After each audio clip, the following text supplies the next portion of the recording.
Hey there, deck builders! Welcome back to another episode of 5 Cards in 5 Minutes. I'm your friendly neighborhood host, Alex. Thanks for hanging out with me. Today we're going to be checking out my picks for the top 5 Selesnya cards in Commander. I've chosen 5 very powerful cards that fit a wide variety of themes. Don't forget to let me know what some of your favorite Selesnya cards are in the comments below. So without further ado, let's get started. Coming in at number 5, we have my favorite Planeswalker, Ajani, Mentor of Heroes. Personally, I'm a really big fan of both of Ajani's +1 abilities. What strikes me about his first +1 ability is having the option to distribute the +1/+1 counters however you see fit. The real sweet spot with Ajani though is his second +1 ability. When it comes to green and white, there just aren't a lot of spells out there that allow you to look at the top of your library and pick and choose a card to put in your hand.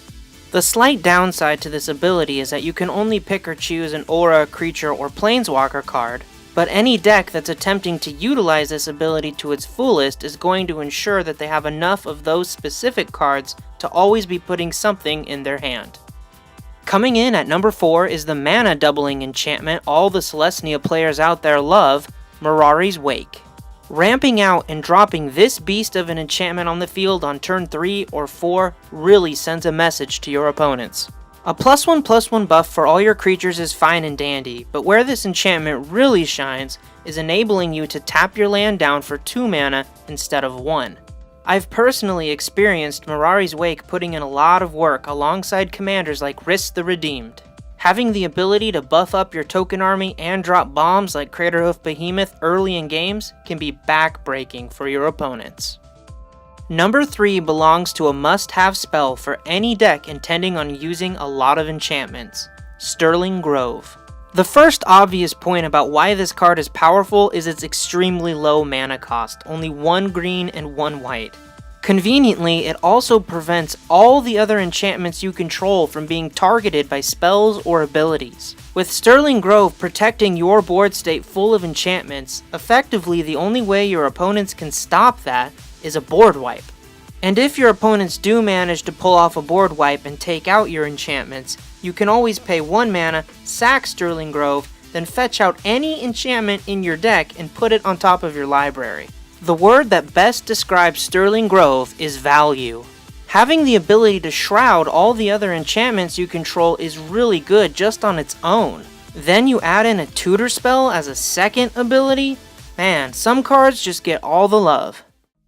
When it comes to tutor spells in green and white, there's one that clearly stands head and shoulders above the rest, Elladas Call. This instant speed beauty is one of the most played tutor spells in Commander for good reason. With an extremely low mana cost, Elladas Call can be cast early on in games to help set up important combo pieces or mana ramp creatures. And in the late game, Elladas Call can help you snag creatures like Elesh Norn to finish off your opponents. Instant speed ability just adds to its overall versatility. Instant speed allows you to play Elladas Call strategically. Being able to cast Elladas Call when and how you see fit just adds to its power level. I also like that the creature you tutor for goes directly to your hand and not on top of your library. Elladas Call is a must-have spell for any Selesnya deck out there. The number 1 spot belongs to the removal enchantment you all know and love, Aura Shards. This enchantment is a must answer. If it hits the field and you don't deal with it, you are going to suffer for it. It's no secret that green and white love their creatures. When paired with a sizable army and left unchecked, Aura Shards can absolutely dominate a board state. Playing this card and having a grip full of creatures ready to back it up is such an amazing feeling. Playing against this card though can be incredibly frustrating. I've personally experienced dozens of people who get super salty whenever this card comes onto the battlefield. But in my opinion, that's how you know a card is really good. All groaning and complaining does is tell me that I did something right. Just remember to carry around enchantment removal of your own in case you're ever faced with an Aura Shards. Thanks for kicking it with me. If you like this video and you want more just like it, leave me a like. If you're new, subscribe and welcome to the Deck Builder Society. And if you want to stay up to date with all my videos as they're released, ring that notification bell.